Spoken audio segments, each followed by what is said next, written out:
Now, before I say this episode was still a decent episode, but I had some problems with this episode. Like, there was some major problems. I wouldn't say major, like, oh my god, this episode is bad or anything. I would say something like this episode had animations and mostly it was animation problems that I saw in this episode, and that kind of ticked me off in a way. But talking about this episode, I'll get into the animation problems later after I'm done talking about this episode. But first of all, how long have I been waiting for this fight, and finally it happens?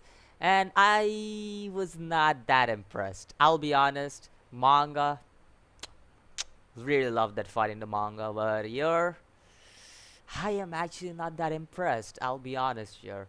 Like, the anime didn't impress me with this fight as it impressed me with the manga, because the manga, it felt so good watching, like, just reading out that fight, just looking at it. But in the anime, it just didn't feel that way.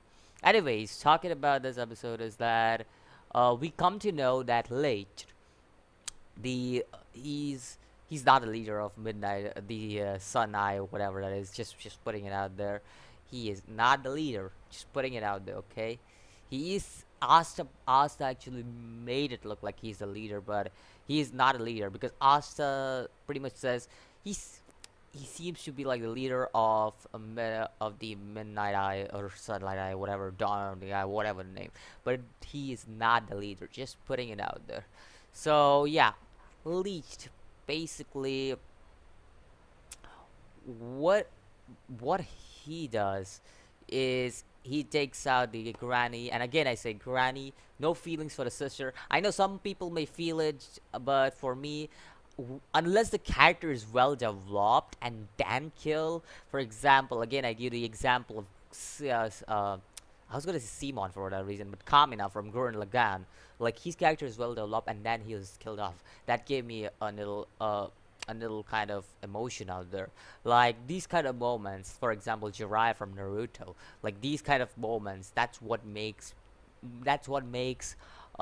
these moments cool for me because these characters are well developed, and killing off a non-developed character who's not relevant, not much relevancy, who doesn't have much relevance, just for a character change. We know that Gauch's character will have a change after this, after the granny's dead, but still, the thing about this is that there is no way that I would feel anything for a character who wasn't well developed or anything. Now it would have been a different matter if it was somebody like Gosh, because again his character got major development, and that's the reason why I would say it'll be a emotional scene for me because it's a major character dying who had a major development. It would have been an emotional scene for me, but obviously it's not. So yeah, that's the reason why I don't feel that kind of emotion when the sister died. That's all I have for that. Anyways, continuing on, Yami shows up to the spot, and I would say that the way he shows up, it's one of the coolest entry scenes I've seen in anime. I'll not say it's the best, but it's definitely one of the coolest. Like, it's just it's out there. It's in my top 50s. I would say I wouldn't put it in top 10s because I've seen better scenes where the people enter and just like do stuff that you unpredict. So yeah, I wouldn't say this one was my favorite in personal, but it's definitely one of the coolest. So yeah, the way Almi enters and just like slashes his sword using dark magic and stuff. Actually, doesn't even use dark magic until the ending moment because most of the time, what he does is basically he uses ki for anybody who doesn't know. If anybody who's thinking that he's using dark magic just because his grimoire is open, no, he's not using dark magic. He's basically using ki, and yes, ki is a thing in Black Clover. So I am actually surprised. This is episode 34, and the key introduction was in chapter 34. That says how much behind the anime is, like how much slow the anime is. Like one chapter per anime, per episode, like.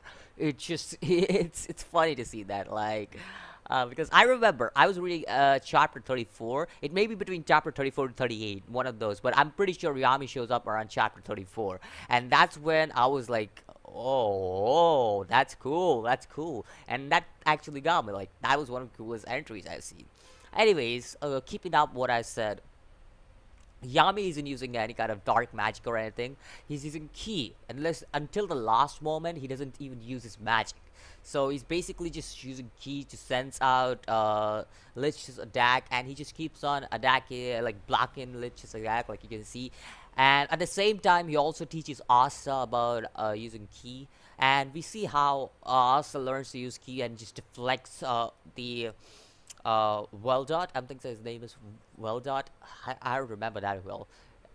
Ah, wow, it's been a long time since I read the manga. Okay, and I only read like 80 to 100 chapters, so that's most I've read. I still want to catch up to it. I really enjoy the manga, so I still want to catch up to it, but I never get the time to catch up to it. It's more like I don't make time to catch up for it rather than not have time, because I have a lot of time on my hand.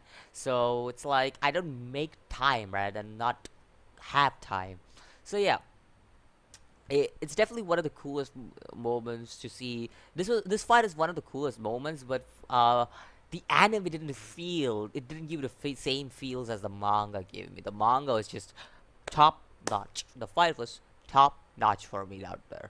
Like, it's definitely up there with some of the fights I really like. So yeah, the manga is a top notch. The fight in manga is top notch, but the anime, it didn't give it the same feel. Now, the reason why I say that anime didn't give it the same feel, before I get into it, I also want to talk about how Least actually knew about Asa's grimoire, and it's that grimoire is certainly something you have to keep an eye on. I say that because it's something. After all, we have been keeping an eye on that grimoire since first episode, and we see how Asa, like, we see the shadowy figure taking over Asa in this first episode, and you see that shadow figure, like, it's definitely like a demon or something. So you have to keep an eye on that. So keep an eye on that. Anyways, moving on to the next part. I think so. Yami's backstory. That's basically what his backstory is. He was a fisherman, a low class warrior, got into the academy because they got into the Magic Knight because of certain reasons. So yeah, there's this because not because of certain reasons. I wouldn't even say certain reasons. It's because he was more like a menacing foe. He was more like the Kenpachi of the series. Like, I would say like how Kenpachi is just brute. Like, he wants to just fight strong foes and stuff. Yami, basically, he's not somebody who wants to fight. Like, he did like he's not somebody who would be more on the Kenpachi. Like, Kenpachi is a fighting maniac. I wouldn't say Yami is that way, but I would say that Yami still likes to fight strong foes, and he enjoys fighting strong foes, just like Kenpachi. I think so. I see a lot of familiarities between Yami and Kenpachi in a way. Like, there are a lot of familiarities. Yeah, I don't know why I'm messing up that word, but I see a lot of things that are same between Yami and Kenpachi, and that's why I compared Yami with Kenpachi, because it's just me. It's just me. If you guys don't see it, it's all right. And if anybody who doesn't know what I'm talking about one of the 13 code card captains from Bleach.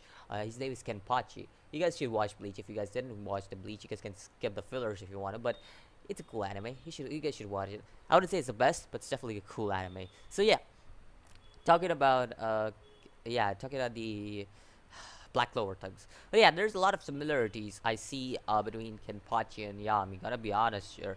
Like, I'm serious. I see a lot of familiarities, and I think so. Bleach fans would agree with me. If you guys don't agree with me, it's fine. I guess you guys have a different opinion. It's just me then. So yeah, that's basically it. We also know about Leech's backstory, basically how their race, basically Leech's race, was such a powerful race. Like, they were able to, their mana was able to rival that of God. So it's just like, now it depends on how you look at it, because God, if you are asking me, there are so many variations of gods. Dragon Ball Super, we got the Norse mythology, Greek mythology, we got the Pokemon God. Like there's so many. I know Pokemon is. I just bring it up, okay, just to show there's so many variations. I don't mean to compare any of the gods from with Arceus or anybody, but okay, yeah, you get that right. So yeah, just putting it out there. But yeah, like I said, like Yami, not Yami, Leashed this race. It shows this, and they had like this power to rival gods, but the gods, to what, until the part I have read, the gods aren't mentioned in Black Clover, so I don't know what these gods are capable of doing. So yeah, that's pretty much it.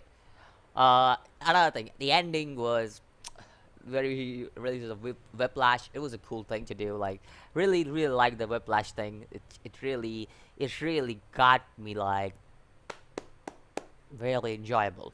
And I also like how Asa and Yami just rush through the rocks and they're like, "Hey!" It's just like, yo, that's so cool. That is straight a cool. That is straight a cool. Anyways, took now I want to talk about what I didn't like about this amazing episode. First of all, there's only I think so. There's most probably only one complaint I have about this episode: animation. Too many repeated scenes. Too many. Like there were way too many repeated scenes. Like way too many. And I know a lot of people will be like, "Oh, but it's just nitpicking. Like, what's wrong with that? Like, it's just repeating scenes. It's cool to see the action, yada yada." I know. Okay, I know. But here's the thing, okay? What made this fight epic was each scene in this fight in the manga. It wasn't repeated. There was actual variation in the fighting and stuff. Like it actually was pretty damn cool. Like there's, I'll give that moment where like Yami and Leash were fighting without any talking. Like, yo, that moment was like whoa. Like you could see the rocks and everything just parsing through and stuff. Like you could see everything blasting through. Like you could see stuff. I'll give that. That was one of the coolest things I've seen in this episode. Like in all of Black Clover. That's one of the coolest fight scenes I've seen. Like all the rocks going out and everywhere. Yeah, I'll give that animation. That was top notch. Like I will give that. Like the way they were fighting, close combat and stuff. But before that, when they're talking and stuff, it was more of how much scenes can we put in and played on replay. That's basically how it is. Now I know I know I'm nitpicking this, but again, the fight was epic for a reason. And basically the one of the reasons is that there weren't many repeated scenes. There weren't. And that really got me off guard because I saw way too many repeated scenes. And I know they're dragging on for a long time. I know that, but it just doesn't feel right. It just doesn't feel right to see so many repeated scenes. So yeah, that was my only complaint about this episode. I really didn't feel anything else with this episode. Like the rest of the episode was alright for me.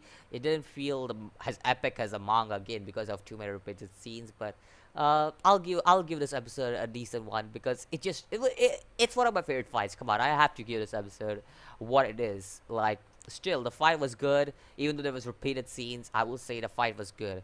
Like I really enjoyed the fight still, but I didn't enjoy it as I enjoyed it in the manga. I enjoyed the manga way better, like 100x better than the anime. That's basically how it is. So yeah, that's just my opinion. You guys can have your opinions too, like animation